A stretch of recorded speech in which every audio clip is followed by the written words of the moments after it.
আরও সহজভাবে বললে অর্থনীতির এই পাঠ জেনে আমাদের লাভ কি এই বিষয়টা একটু স্পষ্ট হওয়া দরকার। আমরা কেন এটা জানব? এর উদ্দেশ্য হলো আল্লাহ তাআলা কোরআনে কারিমের বিভিন্ন জায়গায় তিনি ইরশাদ করেছেন যে কাযালিকা ইউবাইয়িনুল্লাহু লাকুমুল আয়াতি লাআল্লাকুম তাতাফাক্কারুন। আল্লাহ তাআলা তার আয়াতগুলোকে, বিধিবিধানগুলোকে বিস্তারিত বিবরণ সহ বয়ান করেছেন এই কারণে যেন আমরা সেগুলো নিয়ে চিন্তা করি। ইসলাম যেই জীবন ব্যবস্থা দিয়েছে সেই জীবন ব্যবস্থা আর পাশ্চাত্য অর্থনীতি আমাদেরকে যেই অর্থনৈতিক জীবন ব্যবস্থা দিয়েছে সেই অর্থ ব্যবস্থা, এই দুটিকে যখন আমরা তুলনা করব, যখন এই দুটিকে আমরা কম্পেয়ার করে দেখতে চেষ্টা করব, তো ওই দেখতে চেষ্টা করাটাই লাআল্লাকুম তাতাফাক্কারুনের অংশ, চিন্তা ভাবনার অংশ, যেটা করতে আল্লাহ তাআলা আমাদেরকে আদেশ করেছেন। যখন আমরা দুটাকে কম্পেয়ার করব তখন আমরা দেখতে পাবো যে আসলে ইসলামী অর্থনীতি, ইসলামী অর্থ ব্যবস্থা এটি কতটা সুন্দর,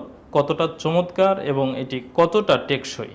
অপরদিকে পাশ্চাত্য অর্থব্যবস্থা কতটা ভঙ্গুর, কতটা সমাজের জন্য ক্ষতিকর, সেগুলো আমাদের সামনে স্পষ্ট হবে। এই দুটি যদি স্পষ্ট হয়ে যায় তখন ইসলামকে শ্রেষ্ঠ হিসাবে মানা এবং ইসলামী যে আল্লাহ তাআলার একমাত্র মনোনীত ধর্ম, ইন্নাদ-দীনা ইনদাল্লাহিল ইসলাম, এই বিষয়টি মনে প্রাণে বিশ্বাস করতে আমাদের জন্য সহায়ক হবে। মূলত এই উদ্দেশ্যেই আজকে আমরা পশ্চিমা অর্থনীতির দেওয়া কোম্পানির বিষয়টি জানার চেষ্টা করব। আমরা বলতে পারি, সংক্ষেপে যদি বলি তাহলে এটি আমাদের আজকের লক্ষ্য উদ্দেশ্য হতে পারে। এবং যদি আমরা কোম্পানিকে ভালোভাবে বুঝতে পারি এবং আসলে কোম্পানি কেমন হওয়া উচিত সেটা যদি আমরা বুঝতে পারি তাহলে আমাদের আজকের এই দর্স বা আজকের এই আলোচনা ইনশাআল্লাহ সার্থক হবে। আল্লাহ তাআলা আমাদেরকে তৌফিক দান করেন।